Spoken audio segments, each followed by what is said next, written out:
Hello दोस्तों, कैसे आप सभी। आशा करता हूँ आप सभी बिल्कुल ठीक होंगे। आज मैं अर्बन लेजेंड जिकनिकी की कहानी लेकर आया हूँ। जिकनिकी शैतानी जीव होता है जिसके पास कई जादुई शक्तियाँ होती है। जिकनिकी मरे हुए इंसानों को खाता है। जापानी कल्चर में कहा जाता है कि ऐसी इंसान जो बहुत लालची होता है, दूसरों को बहुत परेशान करते हैं, वह मरने के बाद जिकनिकी बनते हैं। जिकनिकी का हुलिया काफ़ी कुछ घोल से मेल खाते हैं। तो यह थी जिकनिकी के बारे में एक छोटी सी डिटेल। अब मैं आपको सुनाता हूँ जो कि एक भयानक कहानी। तो यह घटना बहुत ही पुराने समय की है।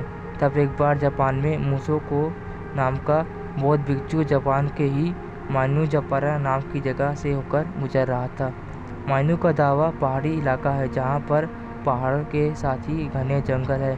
तो मान्यू का दावा के जंगलों के होकर जाते समय मूस को सही रास्ता भटक गए थे।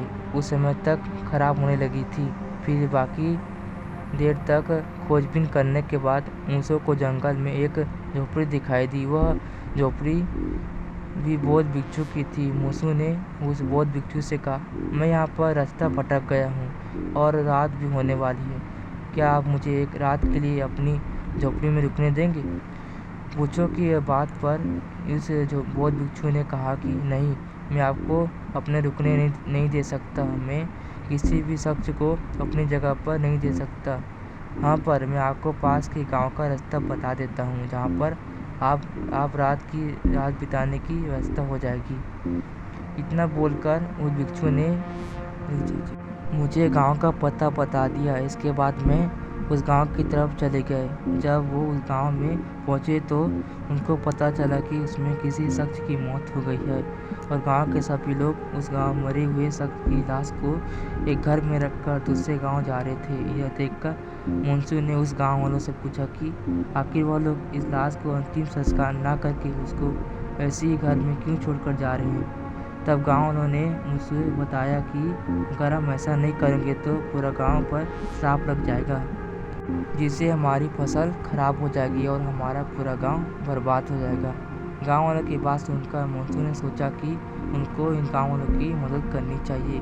इसलिए उसने गांव वालों से कहा, अगर ऐसा है तो फिर आप लोग दूसरे गांव चले जाएं। मैं आज की पूरी रात इस लाश के पास ही बैठकर बिताऊंगा। इसके बाद सभी गांव वालों ने मूसू को उस लाश के साथ अकेला छोड़कर चले गए। इसके बाद दोनों उस लाश के पास ही ध्यान की मुद्रा में बैठकर फिर अचानक कि 1 बजे मूसू को अपने आसपास कुछ हलचल महसूस हुई। फिर थोड़ी देर बाद ही वहाँ पर एक बहुत भयानक राक्षस जैसा कोई जीव प्रकट हो गया।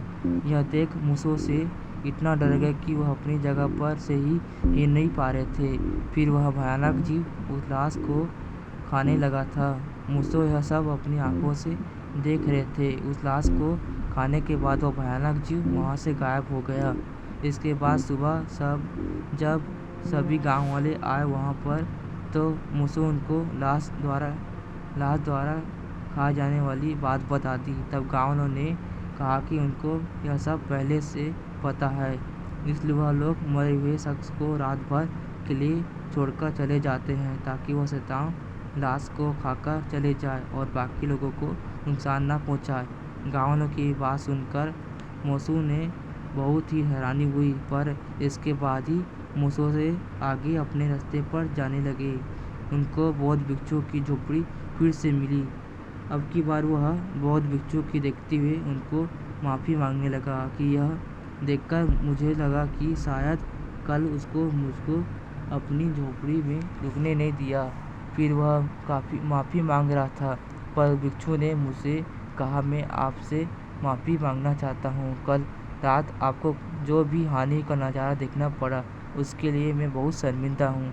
तब मूसू ने भिक्षु से कहा कि तुम कल रात की घटना के बारे में कैसे जानते हो?